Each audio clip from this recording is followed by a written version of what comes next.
Hello అండి, welcome to my channel. ఈరోజు recipe dogs curry అండి, డాగ్స్ బిర్యానీ.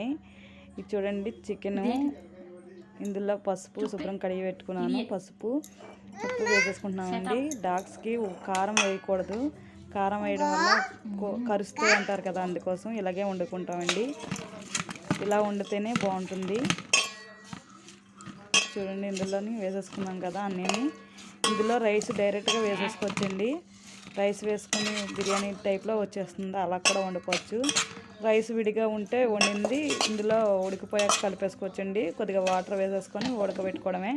అదే రైస్ వేసుకుంటే వాటర్ మీకు తెలుసు కదా, గ్లాస్కి 2 గ్లాసులు అలా వేసేసుకోవచ్చు. గ్లాస్కి 2 గ్లాసులున్నర వేయాలండి, ఎందుకంటే చికెన్ కూడా ఉంటుంది కదా, అది కూడా ఉడకాలి కదా. డైరెక్ట్గా ఇందులో రైస్ కూడా వేసేసుకోవచ్చు, కానీ నేను రైస్ వేయట్లేదు, రైస్ ఉంది కాబట్టి. చూడండి, అయిపోయింది కదా కర్రీ వచ్చేసి ఎలా ఉందో. ఇందులో రైస్ కలిపేసుకుంటున్నాం, ఉండింది అందుకోసం. చూడండి, అది శుభ్రం కలిపేసుకున్నాం, చూపిస్తాను.